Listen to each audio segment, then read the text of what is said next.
Wijak gambelang atur pangandikan pasrah manggi atur panampi pasrah saged kalamban sasampunipun kirap ingkang gongko sepisan mekaten.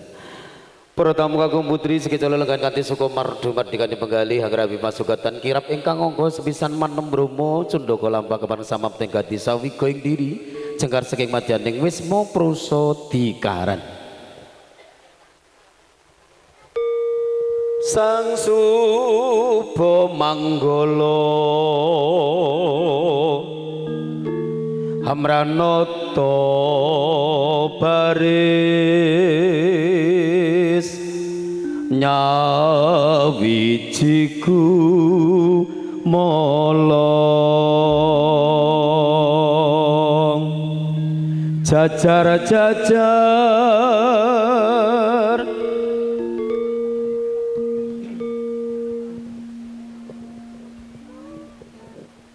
jajar-jajar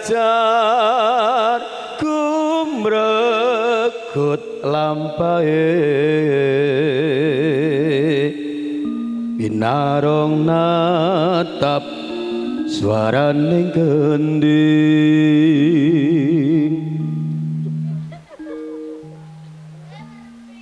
kumbelar ngebegi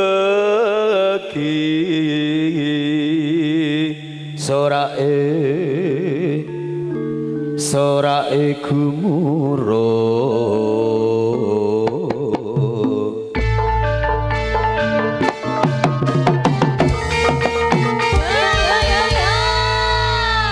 kapyarsa swaranipun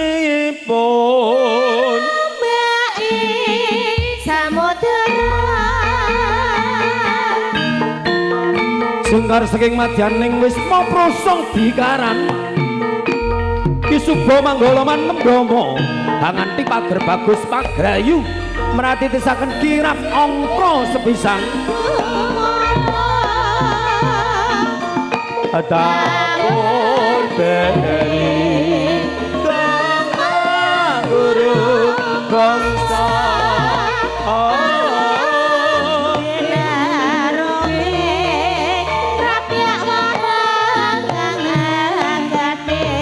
tapi arsa swaranipun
swaranipun lerombae samudra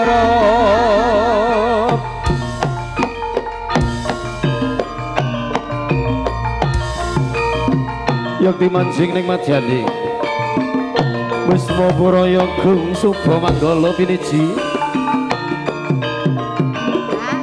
arsa maraksa ngabyantara ing ngarsanata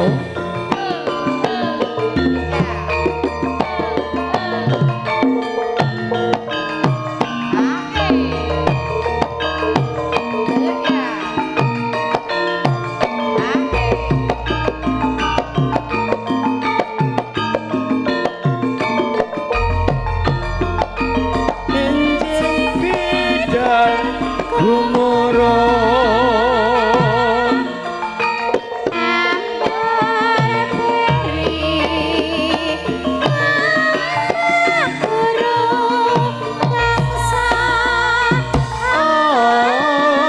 pinarone kapyangan agate api arsa swaranipun lerombae samudra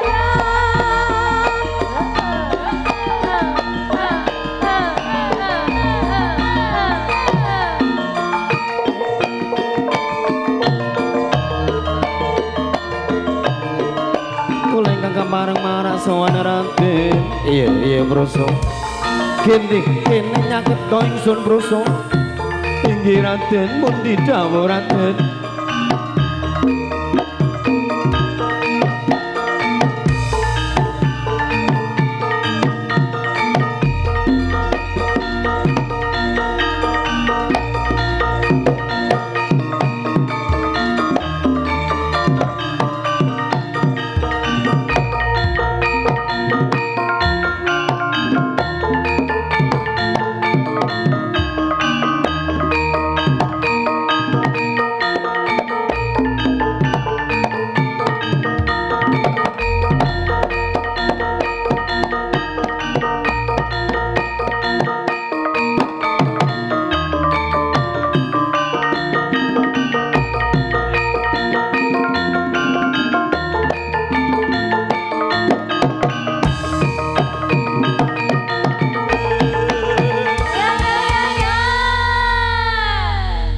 monggo Raden kula dherekaken jengkar kirap kanalendran Raden jero tias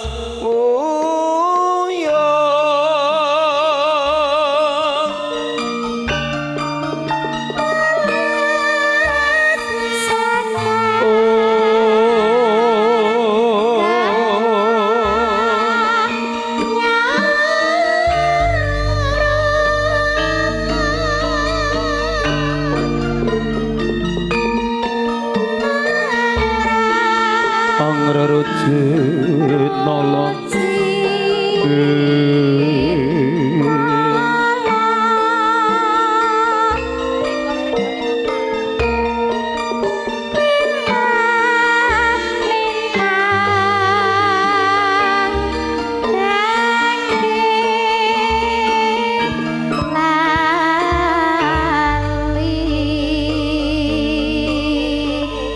mandhep saking madyaning Siti Inggil Binaturata Nalendra Muda Sarimbit Sang Raja Sadina Ratu Sadalu risang pangandian kekalih Bagus Denis Rarayu Sinta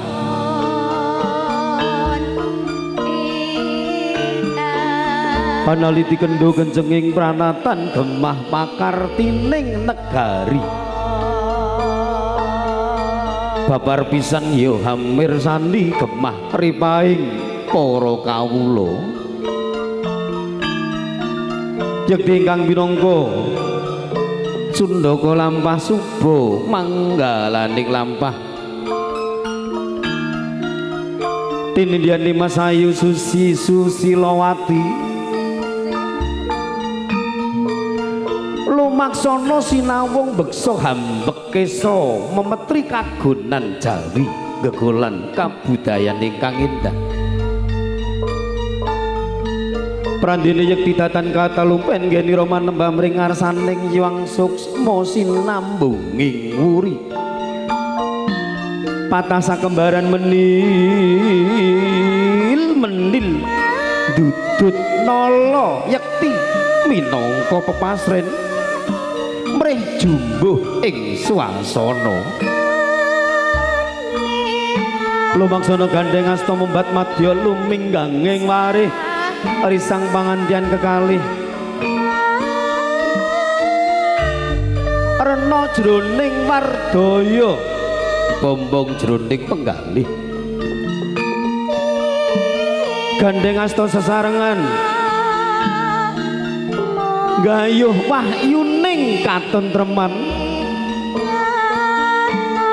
anggenipun bangun bali lan wisma mugi sayekti manggi rahayu rahayu rahayu kebak ingkang tresnan dados keluarga ingkang kokoh puguh kuat awet tentrem ayem kaken dumugi dinden-dinden manjing ning madyaning wisma gantos busana monggo Raden paduka Raden Sarimbit kula dherekaken gantos busana kanelendra ngrasuk busana kasatriyan sang narepat majan Raden Yoyo Proso maturake tarima kasih kang tanpa apa-apa Proso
Purna kirap kanalindran rancak kaksar tan manggih pambengan hanya ringi sawanipun para kadang juru ladi sinoman ngaturaken atur pambuja krapidaran katur dumateng para tamu kakung putri sedayunipun monggo nun kasekicaaken anggenipun hangrapi pasugatan kanthi sukurna penggalih pambiwara kepareng laju tata cara ingkang kepareng katur salajengipun nenggih atur tanggap wacana pambagyaarja sugeng rawuh katur dumateng para tamu kakung putri ugi panampining pasrah saking kadang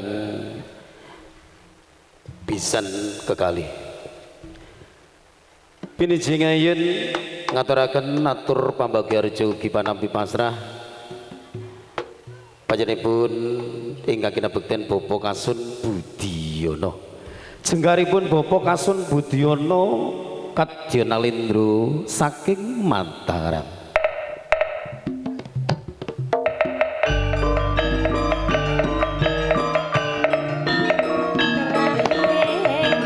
dumateng Bapak Kasun monggo nun kawula aturaken nun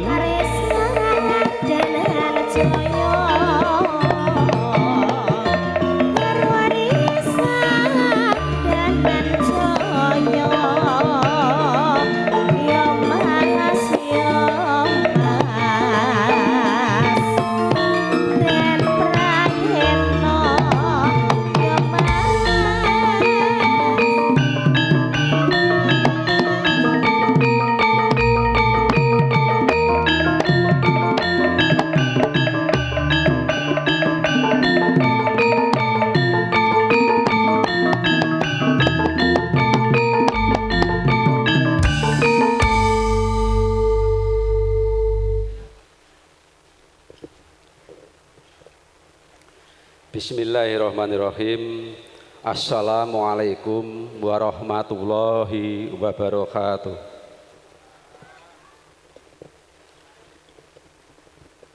Alhamdulillahirabbil alamin wa bihi nasta'inuhu ala umuri dunya waddin.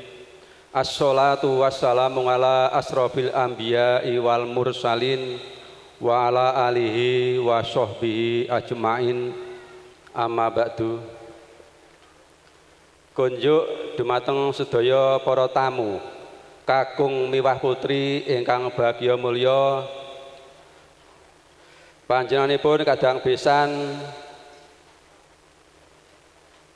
Bapak Sutarno, Ibu Anis Munawaroh ingkang tansah kula hormati beserta pangumbiyangipun, panjenenganipun Bapak Wagimun ingkang sampun ngemban wajib luhur wonten madyaning Begayan Agung ingkang pantes sinudarsana. Saderengipun kula matur monggo kula dherekaken sareng-sareng manjataken rasa puji syukur wonten ngarsanipun Allah Subhanahu wa taala awit wonten ing siang punika tasih pinerangan rahmat taufik sarta kesehatan sehingga saged nyawiji kempal manunggal wonten ing papan mriki kanthi rahayu wilujeng boten wonten alangan setunggal punapa-punapa. Salajengipun sholawat wa salam mugi kunjuk dumateng junjungan kita Nabi Agung Nabi Muhammad sallallahu alaihi wasallam ingkang tansah kita ajeng-ajeng syafaatipun benjing wonten ing yaumul kiamah. Para tamu kakung miwah putri ingkang bagya mulya, ing mriki kula pinangka sulis salira saking Bapak Sutiono Ibu Nastuti ingkang dipun utus nampi pasrahipun temanten kakung ingkang kala sampun diaturaken dening Bapak Wagimun. Kala wau Bapak Sutarno Anis Ibu Anis Munawaroh kintun salam taklim kanthi punika kula tampi salam taklim panjenengan kanthi atur wassalamualaikum warahmatullahi wabarakatuh. Pasrahipun ponangan temanten kakung inggih menika Adimas Larissa Denis Kastirul Ulum putra saking Bapak Sutarno Ibu Anis Munawaroh kanthi punika kanthi suka wonten ing remen penggalih kula tampi kanthi saestu ingkang nembe mawon sampun dipun dhawuhaken kalian juru rias wonten ing sakmangke. Salajengipun babakan gula wentah monggo kita didik sareng-sareng putra sakmangke mbok bilih wonten ing randu utawi wonten ing pingit. Monggo sareng-sareng mugi-mugi putra sakmangke dadosa putra ingkang keluarga ingkang sakinah mawaddah Allahumma amin.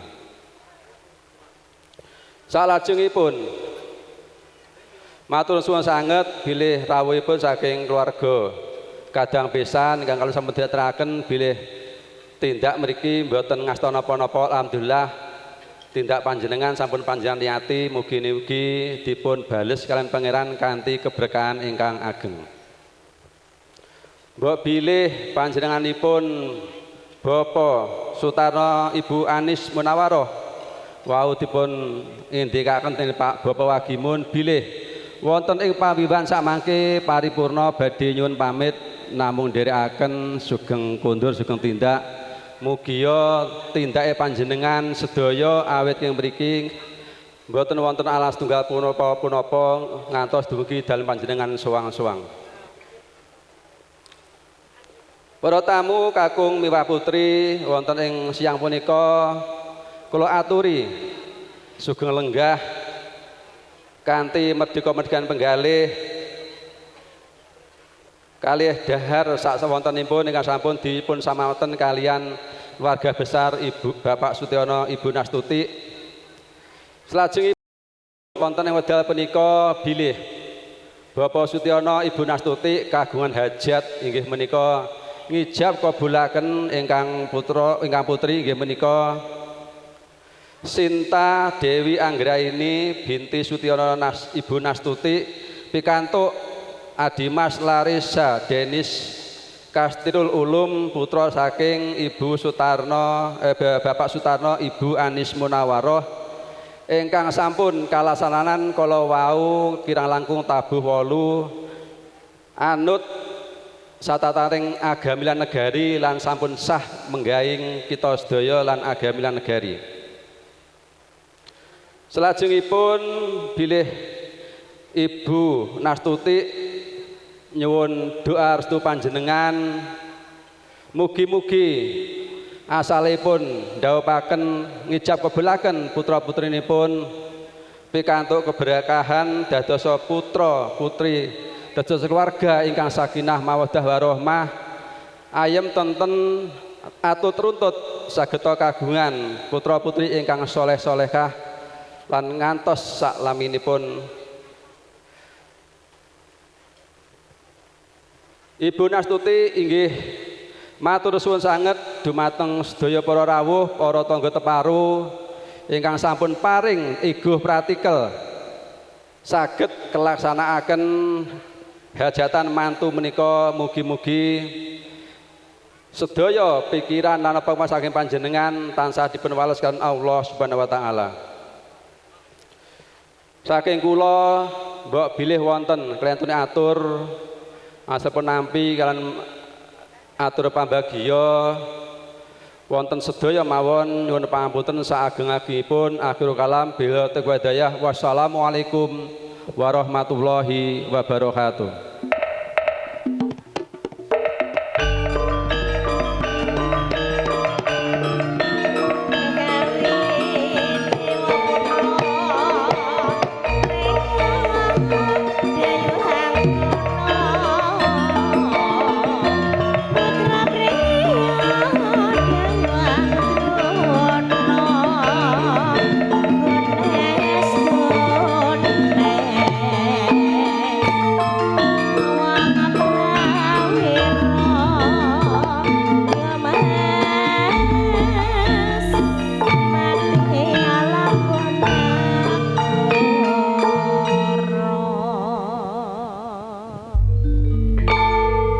Nggih ngaturaken kuing panuwun katur dumateng Bapak Kasun Budiono ingkang sawetawis minangka sulih prambatan ngatur saking ingkang kepareng menggugati ngaturaken langsung tanggap wacana pambagya rejo ugi handampi pasrahipun kadang pisan mekaten. Hangrantu kirap ingkang angka kalih kasuwun donga pangestu saking panjenenganipun Bapak Temang Mutarom nggih saking Banjarbanggi kasuwun paring donga pangestu lumantar tetembangan kalian kula sakadang andara mekaten. Katur dumateng Bapak Temang monggo ndut kula dherekaken mancing ning majaning pepanggungan andara kepareng paring support monggo.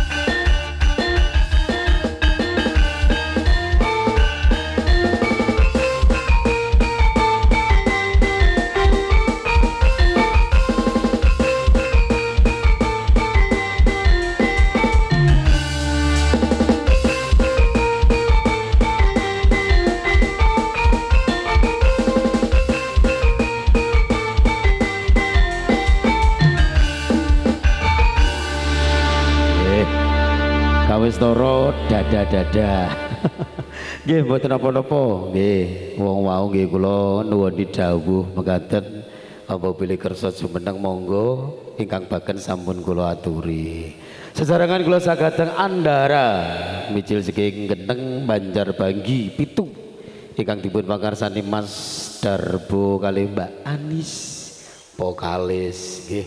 Kula dherekaken setunggal vokalis jumeneng monggo hangrantu kirap ingkang ngangka kalih sesarengan andara.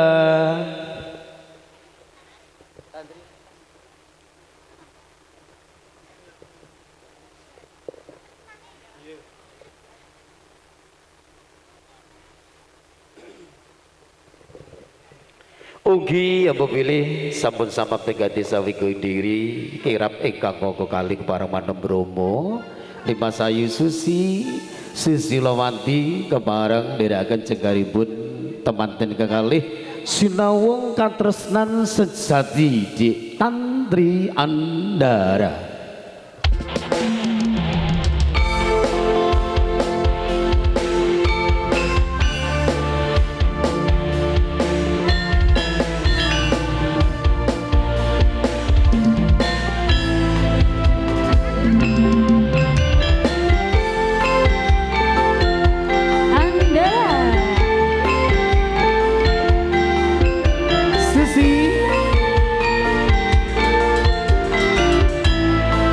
Queen Wedding dekorasi makeup dari Ngerambi.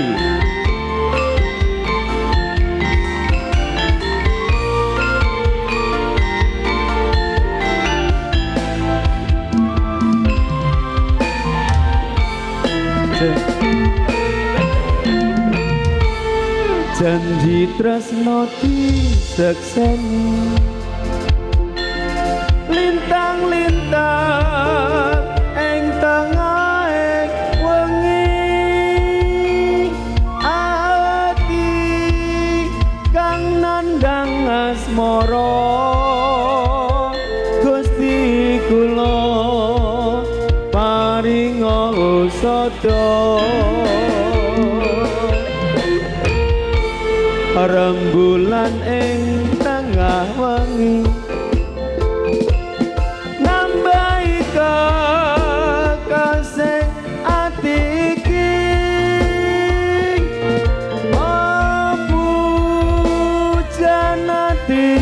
mengendi doang manis kang tak anti-anti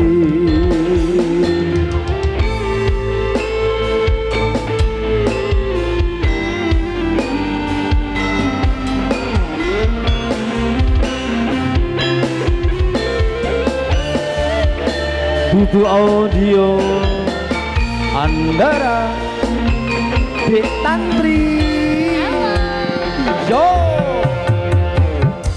Wong bagus aja sira nelongso aku teko gendong tresno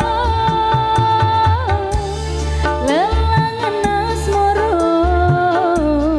gawe sewu rasa nambani ati kuciwa kang mas tentremno atimu aku setya ngeteni sliramu tapi bisa ketemu tresno suci manggia rahayu Anda doa terbaik untuk mempelai berdua di Tantri mudah-mudahan menemukan katresnan sejati dalam rumah tangga mereka amin. Dek Susi kirap ongko kalih monggo itu audio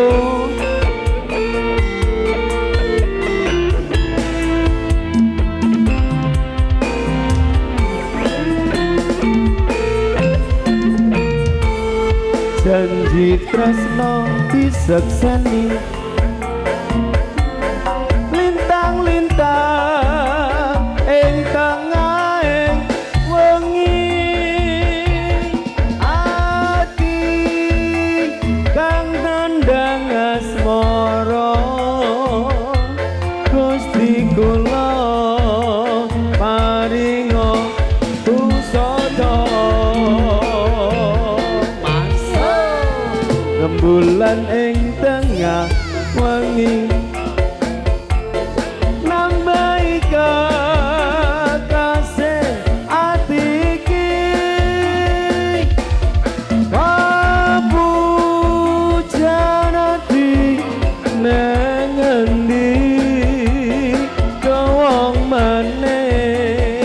kang dadi endi Susi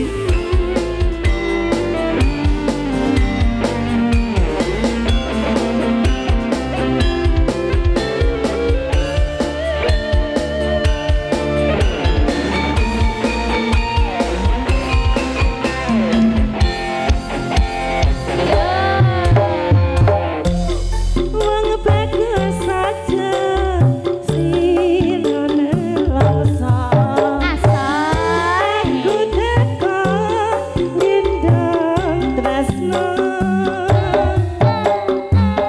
lelangen asmara iya iya kami sewu rasa ngambani hatiku cinta Kang Mas tentrema hatimu Soko ngenteni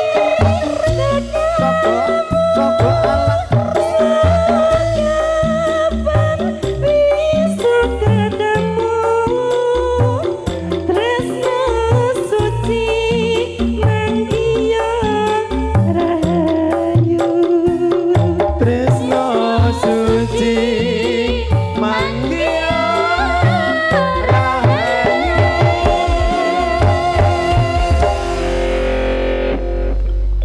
Terima kasih Dedek Tantri Andara. Terima kasih juga thank you buat Denok Susi. Halo Mas Hanung. Halo. Halo. Halo. Wong neruske lagu saithik suarane entek iki gek bladekan nyinden nanti to wong ayu. Lah nek bengi aku mangkal lho Mas Oh Ham. ngono. Tulungi dong sih. Oh, ya. Tuan Putri mau Lah piye wong itu sing wedok karo sing lanang gede sing wedok Piye balenana. Lah arep nulungi ki kono wedi. Lah Wedine sing apa? lanang karo sing wedok gede sing wedok. Gede apane? Gede dhuwur ta Ya iki. gede awake to ya. Iya to. Gede apane. Ya. Alhamdulillah ki nggone ya jembir ngono ya. Jembir tenan, saking Lah, iya. jembare nganti jembir. Apane? Ayo kuwi mau. Papane to. Alhamdulillah. Mosok nggone Siti urung. Ala nek Siti ki terus ombone 2 meter kok. Apa? Kowe kuwi lho omahmu kae lho. Iya ta. Lah yo delok ana penyanyi pawakan bakul pelem ngono bleh. Kayak blantik pelem nggonan kuwi ya ngono kuwi. Iya iki Iya lho ngono. wis. Iya ta. Iya ta. Pang anggere pelem ya wis langsung anu ngono kuwi. Leh mu nyolong ning ndi? Kae lho. Nek kebonan ngono lho, Mbak. Oh, Oke, iki to. engko dipeki nggo. Werep mek. Ya enak iki penganu pelem apel iki. Enak. Pelem Pelem ya apel. pelem kok. Mosok pelem enek apel. pelem apeli. Lah iya to. Jenenge nyuk nyuk. Pelem ya pelem apel ya apel. Mosok iki pelem apeli. Iya, duh iki pelem. Kowe engko nek tak setrum cangkemmu kuwi. Piye to? Pelem apel. Pelem ya jenenge. pelem, Mbak. Apel ya apel. Nganu tukang sondang oncekne kabel. Nggo apa? Nyetrum kowe to. Jak omong nganti angel ra umum. Lah yo, Izin. open-open ongel ira. Mas Hanu. Dalem wong ayu tak kenal maka tak sayang. Maka kenal Ora nek dan- gonanku tak kenal Oh, oh. maka tak kampleng kok. Oh, Tak kenal maka tak kampleng. ngono, Ning bar kono. mbok kenal mbok kampleng. Iya. Aku tak ning kene ya, Mas. Iya, wong ayu. Tak uluk salam riyen. Assalamualaikum warahmatullahi wabarakatuh. Waalaikumsalam warahmatullahi wabarakatuh. Nah, nek sing ngarep ki ketok nek wis wareg ngene iki semangat leh jawab leh sing mburi ki lek meneng rumah saku ki. Apa rong bagian? ngantuk ngono apa piye ya? Lah iya. Apa rong bagian sego ngono ya? apa kokean imbuh? Nah, kamangka ki nek jawab salam ki hukumnya wajib lho, Mas. Wajib, hukumnya Nek sing wajib. ngucapke salam ki hukumnya Sunnah, sunnah, iya. karena mendoakan keselamatan. Nah, Bapak Ibu nek pengen kondore engko selamat nek jawab salam sing semangat nggih. Nggih. Nah, dibaleni ya, Mas. Heeh, diulang wong ayu. Assalamualaikum warahmatullahi wabarakatuh. Lah dalah, Ah. alhamdulillah. Wong kene iki leh kompak ngono ya. Tenan, pingit Banjar Tangan ki nek sing meneng lho ngene kabeh. Mau sumuk kok. Ngene ki nek wong sing triman ya trimo kipas-kipas. Nek sing ra trimo? Nek sing ra triman ki arep niat ya pamer gelange gedhe nek Enggak ya, senenganmu kok nyindir secara langsung toh? Lah nyapa tek nyindir? Lah wong aku lewat tek ngene tangane. Kuwi pas kipas sing ngene iki. Iya badan iku. Lah, gek wanyar gelange iki mencorong anyar. Lah nek anyar mbah ora ki aku ora ngerti. Penting ra duwe ya ta. Oh iya. Ora apa-apa nek wanita ki nek ngono kuwi ora apa-apa. Timbang kowe ra duwe, Nyapa aku gelangmu ra ta? mbunggu. Lah aku ki nek nganggo emas ki wong gatel kok. Nek nganggo emas ki aku gatel. Alasane ngono kuwi. Ya gatel pengen ngedol ngono maksudnya. Lah piye witekno? Derek tepang Hangladi Wanoh ya Mas. Iya wong ayu ya. Mas Hanu, Kalah. ya Allah, suwe ra petuk ki arep nyebut Mas Bayu aku. Ya ora apa-apa sebutan Mas Bayu. Lah iya marang yo gak petuk jenengan ki wis suwe. Batinku ki apa wis pendake apa piye ora tau lambemu petuk. ngawur. Mbak yo jek urip. Sehat walafiat. Alhamdulillah. Sehat ya Mas. Aku ki nek dibundut ki ben kanca-kanca sik. Oh ngono. Iya, sing sehat to. Iya sehat. Kencing manis aman? Aman, lambemu. Aku ora kencing manis ngawur. Lho ora apa-apa. Wong yo manis. Wong kok ya. Derek tepang dalem Susi Susilawati Mijil saking Tawangmangu Jawa Tengah. Oh, wis pindah to? Aslinya kan aku mloso Oh, Sidoarjo. terus? Tapi sak menika ikut suami. Oh, Sekarang jebule. ikut suami di Tawangmangu. Wis sah kowe? Ya sah to. Apa Oh. meteng sik apa piye rumahmu? Ya wis sah. Alhamdulillah. Ya sing rukun ya, Nduk. Ya nek rukun iki rukun. Ya. Ning yo alhamdulillah jane ki to, ceritane ki mbiyen. Piye? Aku yang mbek sing ngendang kan 3 tahun. Karo Deni ki? Iya. Mas Deni. Tapi 3 tahun gak ndek anak to tak pegat kono. Lah ngopo lho? Lah ketoke kono gabuk kok. Ora iso ngetengi aku. Lah 3 tahun gak meteng ki. Lah iya to. Lah wong gedhe dawa nggonanmu karo nggone Deni ya dilat ra iso Deni. meteng to ya. Wong wis tak uculi saiki tersenyum lho ning kene iki mesem tersenyum. Kok iso-isone. Bareng aku ki wis rabi ambek wong Tawangmangu kono. Sing anyar iki. Alhamdulillah Mas. Wis meteng, Nduk. Anakku siji. Alhamdulillah. Ning gak nek ndase alhamdulillah. Dadi mati. Lho kok mati piye? Lah nek ndase wis iso urip. Lah tak ganti das truk soalnya. Coba nggonanmu nek ndase apa ya iso urip? Apa rek nek ndase iki? Adikmu kuwi lho. Adikku sing ndi? Wong ora duwe kok. Alhamdulillah. Derek rias kondang kaloka. Alhamdulillah ndereke Queen Wedding. Iya, Mbak Ayu Mijil saking Rambe nggih menika. Jan, make upan ora tau leren. Lah iya. Job ora tau Raya leren. perias lagi ngehit, Ngehit, lagi booming. booming double-double. meledak. Iya. Iki nggone Sugi aja Aja, dulu. aja. Lek Anang ya Lek Allah. Anang. Lek Anang hari ini ceria kok. Kok dingaren brengos murwani ireng lek. Biasane putih nyuprus ngono. Lah tuwek lho yo nan iki. Iya ya sus. Barekane pakku. Rasa mbok genah-genahke kowe iki kaya. Barekane kuwi wis do mati kabeh ngono jek urip dhewe. Ora pekewuh ngono. Kowe apa ora reti? Eh? Iki asline wernane wis loro. Lah ning sak gandenge kok werna loro sitoke wis diparakne sak arah wae. Siji ke putih apa ireng. Malah ngono, iya. Nek sing dhuwur kan ireng nek sing ngisor piye Mas kahanane Mas? Mas Anang kahanane pripun Mas? Lah kono kok WA dhewe ya. Oh iya kok Oh iya ben WA ya Mas dipatni ya Mas ya. Nah, alhamdulillah. Iki ning kene iki yo nganu ketunggon pepunden rias Mas. Iya, sus. Aku ya gumun. Nyapa? Pirang dina rapat tok antekku bathuke saya mboyo. Kowe aja ngece kowe.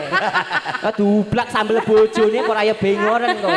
Wong bojone iki bakul sambel tek. Lah iya. Raupono sambel tekan nek dolan omahku, raupono sambel sitike. Kacae ki ora akeh karo player sing ndek esuk kae ngono. Kowe iki piye?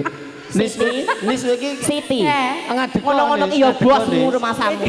Iya iki bos terbaik iki. Iya. Masa Diam. napuki sithik ra iso to Nis. Oke, diam, semuanya diam. oke. Nah, tolong ya Ditunggoni goyang-goyang. pepunden perias kondang. Ada Mak Darsi. Panjenengan Ibu lah. Darsi. Ya. Pokok ki nek aku ki ora sowan gone Mak Darsi. Oh, kurang abdol. Biyen ku ceritane kok aku iso koyo ngene iki ya mergo idune Mak Darsi. Dadi nek pengen ayu ya kono njaluk idu Mak Darsi. Oh, ngono. Iya. Oh, iya. Iki nek Domas karo Manggolo Mas cacahe papat. Nek teng mriki jogetne napa mboten? Jogetne. Mboten kesusa mantuk nggih. Mboten. Oke. Mantuk jar ngopo to Sus wong wis tau mulih. Lah nek wong kene iki beda karo wong gonanku kok. Nek wong kene iki rene iki nyoto-nyoto ngekeki berkah Lah. barokah donga kanggo mantene. Pangestu ya. Ora mung trimo ijol apa punjungan. Heeh. Lah nek gonanku kan trimo ijol punjungan Heeh, to. bar Ana es madang, mulih. nek wis gone entek, es entek, snack entek balik. Sapa Ngono kuwi? wae. Wong nggonku. Oh wong nggonmu. Ya termasuk aku Oh, balik. iya. Enek manggolone ya Mas. Iya, ya. panggolo Ditanjak Dumas nih, cancang sik. loro-loro. Madhep rono, Mas. Awas susukmu jeglok, jigok sik. Endi? Kae ngarepmu. Nah, wong wanita kok nyel-nyelan. Iya. Iki ki mbek nyawamu larang iki rumangsamu. Lah.